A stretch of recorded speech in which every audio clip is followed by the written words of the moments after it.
Si vous me permettez, mon cher Jean-Charles, bonsoir à tous.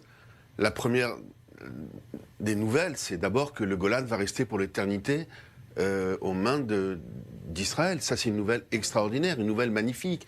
Et lorsque je vois que chez nous, en France et en Europe, on condamne, on préfère laisser le Golan à un boucher qui a fait 800 000 morts, et que lorsqu'on voit quel est l'état du Golan du côté syrien et l'état du Golan du côté israélien, où il y a des vignes, où il y a de la vie, où il y a des crèches, où c'est extraordinaire, je dis d'abord la première des nouvelles, et bravo à la diplomatie de Benjamin Netanyahou, et merci au président des États-Unis, parce que je considère que pour tous les démocrates, c'est une nouvelle extraordinaire. Alors, est-ce qu'il va capitaliser ?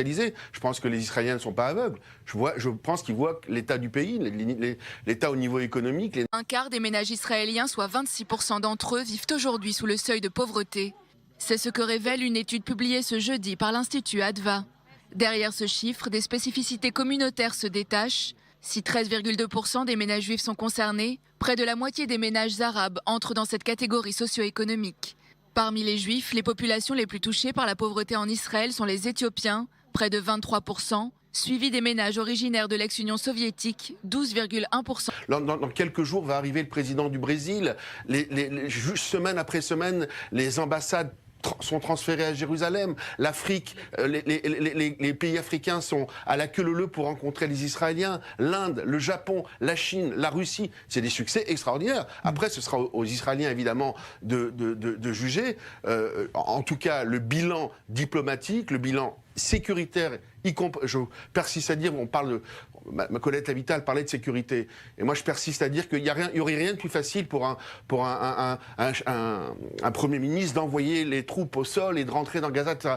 Mais ça, c'est la vie de dizaines, de centaines de soldats qui sont en jeu. Et il faut de la responsabilité. Et il ne s'agit pas aujourd'hui, bien sûr qu'il y a eu des dommages, bien sûr que c'est compliqué, mais je crois aujourd'hui que Benjamin Netanyahou, c'est pour ça d'ailleurs qu'il a été élu à 4 reprises, et peut-être à 5 reprises, ça c'est les Israéliens qui vont décider. Mais la situation sécuritaire n'a jamais été aussi bonne. La situation économique n'a jamais été aussi bonne. Je crois que son bilan est remarquable, il est extraordinaire. Alors on passe son temps à lui donner des coups à droite et à gauche, pas sur sa politique. D'ailleurs, vous l'avez dit parfaitement au début dans votre reportage, on parle très peu de politique. Moi j'aimerais bien savoir si Benny Gantz veut oui ou non deux peuples pour 2 États. Si oui ou non pour lui il faut rentrer ou pas à Gaza, parce qu'il est attaqué en permanence.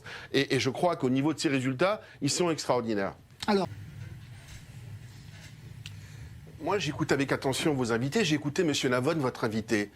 Et je ne sais pas quel Emmanuel Navon je dois écouter. Celui qui s'est présenté au Likoud, qui a perdu, hélas. Je crois que la frustration et l'aigreur ne sont pas des bons amis. Est-ce que c'est Emmanuel Navon qui disait sur votre plateau il y a quelques semaines, il disait Israël peut être fier d'avoir comme Premier ministre, car l'histoire lui a donné raison, contrairement à ce que beaucoup dont moi pensaient.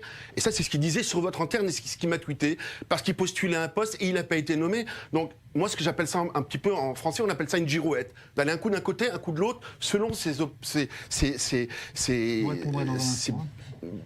la perception personnelle qu'on a par rapport à une nomination ou à une autre. Je le regrette. Parce que c'est un garçon de grand talent, il n'a pas été élu au Likoud, c'est démocratique. À la différence aux autres partis, il s'est présenté, il a perdu. Mais là, il passe son temps, et il a le droit. Mais simplement, je veux savoir quel Emmanuel Navon je vois. Celui qui passe son temps à taper sur Netanyahou sur votre antenne, ou celui qui l'encensait il y a quelques semaines encore, en direct, au téléphone avec moi, avec beaucoup d'amis, et sur votre antenne. Donc là, déjà, moi j'ai un souci. Celui qui pense que Netanyahou, soudainement, est devenu coupable, il n'a même pas le droit à la présomption d'innocence, alors que c'est le même Emmanuel Navon qui était avec moi sur un plateau, il y avait François Fillon à l'époque, qui avait des accusations bien plus importantes à l'époque, même si jamais il n'a pas été condamné, mais il avait aussi le droit à la présomption d'innocence, et qui était avec moi pour le soutenir sans le moindre souci. Donc je voudrais comprendre quel Emmanuel Navon, qui est votre invité, qui a le droit d'avoir changé, est aujourd'hui sur le plateau, quoi. Ouais.